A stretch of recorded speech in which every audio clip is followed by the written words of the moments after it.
আসসালামু আলাইকুম viewers, Sabinus কিচেনে তোমাদের স্বাগত জানাই। পুরো বছরটা অপেক্ষা করে থাকি এই শীতকালের জন্য। এই শীতকাল এলেই এই মাওয়া দুধ পুলির রেসিপিটি একবার না বানালে মনটা খুবই খারাপ হয়ে যায়। তোমরা এইভাবে একবার মাওয়া দুধ পুলি বানিয়ে দেখো, আশা করছি তোমাদের খুবই ভালো লাগবে। Let's go. Oh my god. Aha. Yes.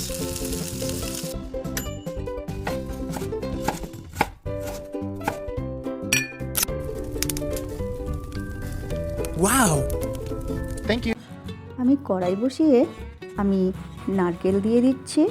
আমি এখানে টাটকা নারকেল নিয়েছি, তার সঙ্গে আমি খেজুর গুঁড়ো দিয়ে দিচ্ছি। দিয়ে আমি এবারে নারকেলটা আমি ভালো করে ভেজে নেব গুড়ের সাথে। যখন ভাজতে ভাজতে সুন্দর গন্ধ বের হবে, তাহলে বুঝতে হবে যে পুরটা আমার রেডি হয়ে গেছে। দেখো সুন্দর করে ভাজা হয়ে গেছে। এরপর আমি নামিয়ে নেব। আরেকটি পুর আমি বানিয়ে নেব।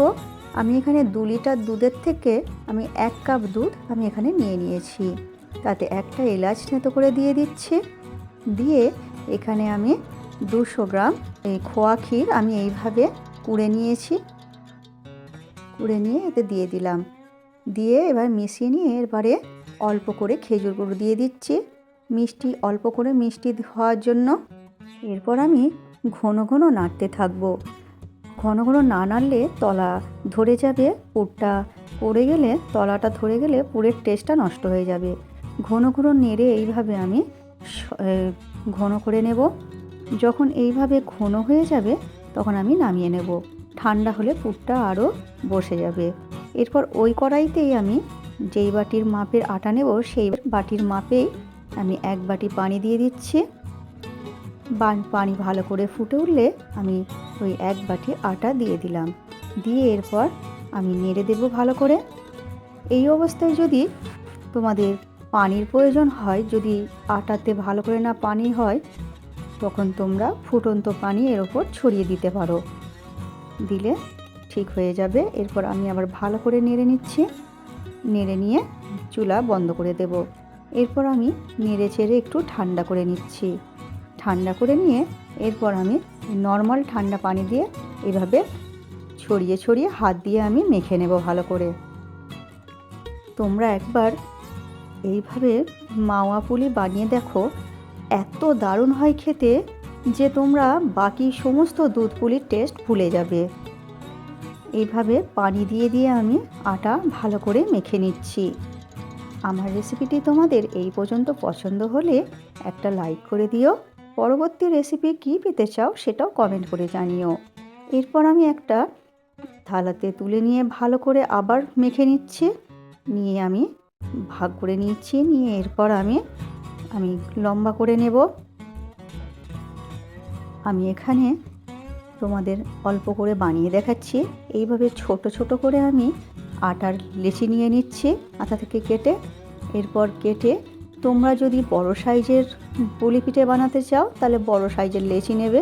আমি ছোট ছোট এখানে পুলি বানাবো, পুলি পিঠে করব, তাই আমি ছোট সাইজের নিয়ে এইভাবে হাতের সাহায্যে বাটির মতো করে নিয়ে এইভাবে অল্প অল্প করে পুর দিয়ে আমি পুলি পিঠে বানিয়ে নিচ্ছি। দেখো এইভাবে দিয়ে এইভাবে আমি 2 সাইডে এইভাবে মুড়ে দিচ্ছি। যেভাবে আমি করছি তোমরা খেয়াল করো। দিয়ে এইভাবে আবার হাতের আঙুলের সাহায্যে এইভাবে 2 দিকটা মুড়ে দিচ্ছি। দেখো কত সুন্দর পিঠেটা হয়েছে। একটি তোমাদের আমি খোয়া ক্ষীরের পুরটাও করে আমি দেখাচ্ছি। এইভাবে তোমরা করে নেবে, সমস্ত পিঠে এইভাবে তোমরা বানিয়ে নেবে। আমি যেইভাবে তোমাদের আজকে দুধ পুলিটি দেখাচ্ছি, এইভাবে তোমরা স্টেপ বাই স্টেপ ফলো করলে একেবারে কারেক্ট দুধ পুলি বানাতে পারবে।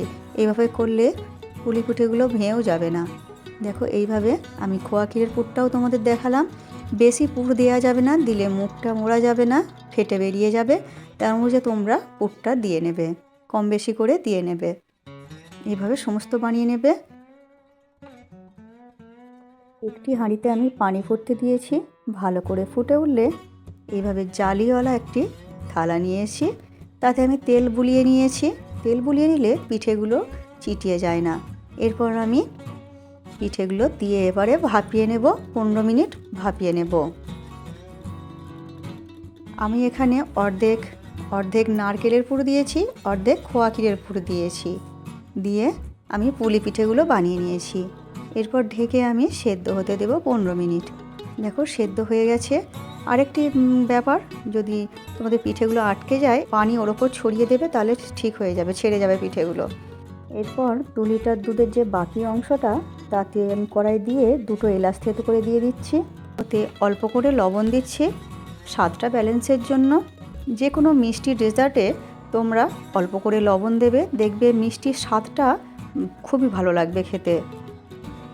এরপর আমি দুধ ভালো করে ফুটিয়ে নিচ্ছি, ধারগুলো এইভাবে চেঁচে দেব। দুধ এখানেও ভালো করে ফোটাতে হবে।